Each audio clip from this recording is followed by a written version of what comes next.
Bismillahirrahmanirrahim. Assalamualaikum warahmatullahi wabarakatuh. Hari ini saya, Dr. Aiza binti Muhammad Mokhtar, akan membentangkan satu kertas kerja yang bertajuk Berkomunikasi dengan Alam sewaktu berburu menurut Masyarakat Kedayan sempena ICMEC 2021.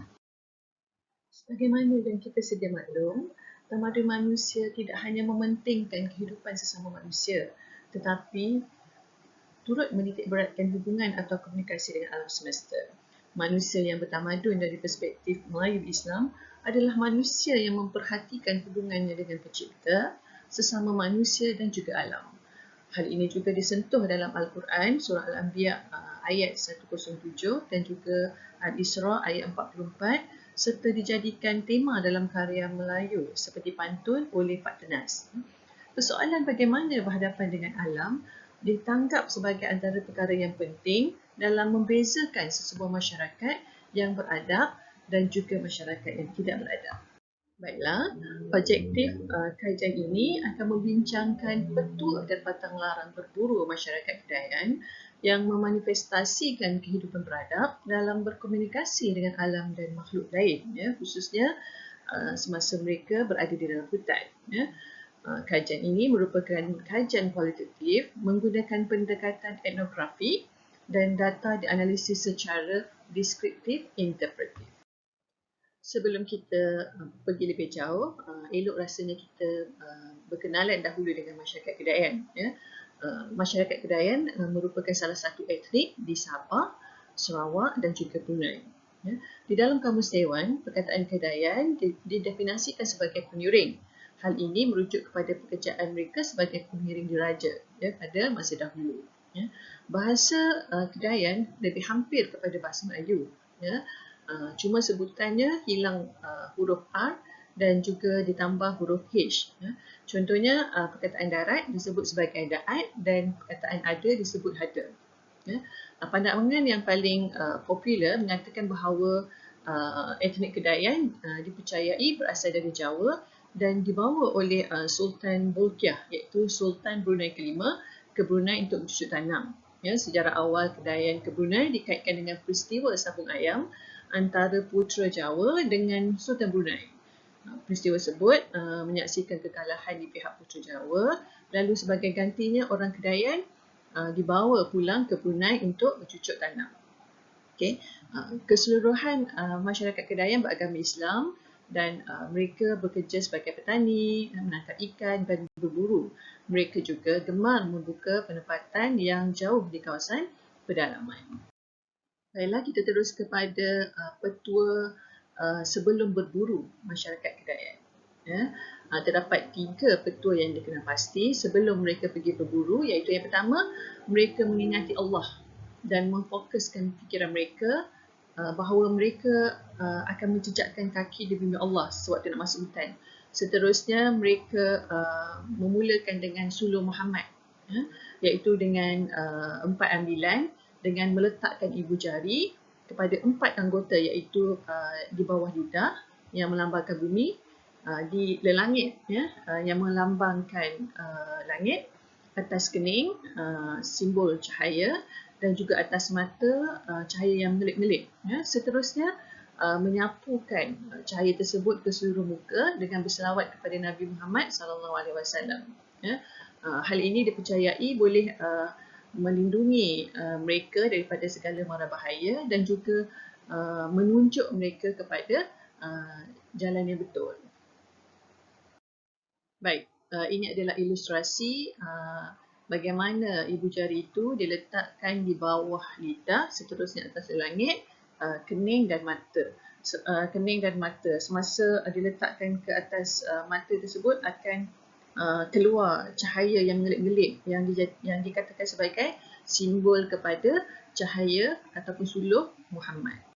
Cara yang lebih ringkas untuk melakukan suluh Muhammad ni adalah dengan meletakkan jari terunjuk pada mata sebelah kiri sehingga kelihatan cahaya yang menembusi. Seterusnya menyapu cahaya yang dipanggil suluh Muhammad tersebut ke seluruh muka dengan berselawat kepada Nabi Muhammad SAW. Seterusnya ialah dengan memberi salam. Contoh memberi salam adalah yang pertama, Assalamualaikum Muhammad Mustafa. Assalamualaikum Muhammad Mustafa.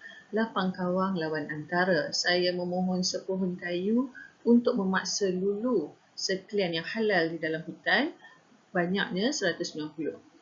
Dan contoh yang kedua, Assalamualaikum, kau rimba yang besar, kau yang punya, kau yang memberi hidayat, kau yang memberi petunjuk. Ya.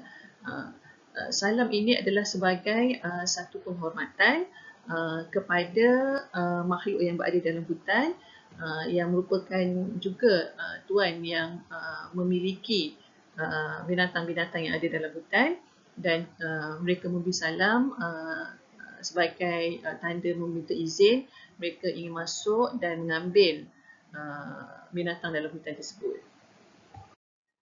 Selain daripada petua sebelum berburu, terdapat juga pantang larang berburu dalam masyarakat Kedayan, iaitu sebelum berburu dan juga semasa berburu.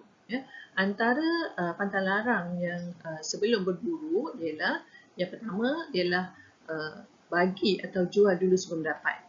Ini bermaksud sebelum pergi berburu, seseorang tersebut berjanji bahawa dia akan memberi seekor rusa kepada orang lain contohnya, dan hal itu merupakan perkara yang dilarang.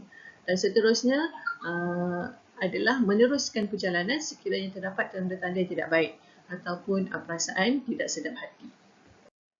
Manakala pantang larang semasa di dalam hutan pula ada 3, iaitu menyumpah, mengutuk, mengusik, mengacau atau memukul benda-benda di dalam hutan. Yang kedua, mengambil sesuka hati apa yang mereka nampak, termasuklah minum air dari telaga. Dan yang ketiga, meninggalkan najis begitu sahaja. Mereka dibenarkan minum air daripada telaga, tetapi ada betul-betul tertentulah. Contohnya, sebelum minum air dari telaga, mereka akan mencacapkan parang ke dalam tanah berhampiran dengan telaga. Lepas tu mereka akan minum, dan selepas minum akan cabut baliklah. Begitu juga dengan buang najis. Mereka juga ada petua, iaitu sebelum buang najis mereka akan ludah tempat itu, kemudian buang najis, dan selesai buang najis mereka akan ludah semula. Kerana ludah tu bermaksud kita tak mahu dan orang lain pun tak mahu, jadi benda tu dah tak guna. So bila mereka meludah tempat yang mereka nak buang najis tu dengan memberi isyarat bahawa tempat tu dah tak ada siapa-siapa nak, jadi mereka bolehlah buang najis, dan selepas mereka buang, mereka ludah semula dengan simbol supaya tak ada siapa-siapa nak najis tu. Lepas tu baru mereka akan kapuskan najis tersebut. Jika kita perhatikan, petua berburu masyarakat ini merupakan satu seni komunikasi yang secara tidak langsung membentuk atau mengajar masyarakat ini agar berkepribadian tinggi, di mana mereka harus sentiasa mengingat bahawa diri mereka adalah hamba Allah, dan mereka juga bersedia dari segi psikologi untuk berhadapan dengan pelbagai kemungkinan. Mereka juga tidak mengambil sesuatu begitu sahaja tanpa meminta izin terlebih dahulu. Ini menunjukkan mereka menghargai alam ciptaan Tuhan dan makhluk lain selain manusia, serta menganggap bahawa alam dan manusia tidak dapat dipisahkan. Pantang larang berburu juga secara tidak langsung mengajar masyarakat ini agar tidak takbur serta berjanji sesuatu yang belum pasti, tidak menghina dan mengganggu makhluk lain, tidak mengambil kepunyaan orang lain tanpa izin, dan tidak mengotorkan tempat orang lain seperti membuang najis tanpa mengurusnya dengan baik. Dapatlah disimpulkan bahawa masyarakat Kedayan mempunyai petua dan pantang larang tertentu sebelum dan semasa berburu. Petua dan pantang larang berburu tersebut merupakan satu seni komunikasi yang secara tidak langsung membentuk budaya dan pribadi mulia mereka, iaitu tidak lupa terhadap pencipta mereka, Allah Subhanahu Wa Taala, berakhlak pada alam seluruhnya, termasuklah tumbuh-tumbuhan, binatang dan makhluk lain, iaitu makhluk halus, serta berpribadi mulia seperti tidak takbur, berjanji sesuatu yang belum pasti. Perkara ini bukan sahaja membentuk budaya dan kepribadian masyarakat Dayan, malah dapat menjaga dan memelihara alam dan hutan yang menjadi punca rezeki mereka.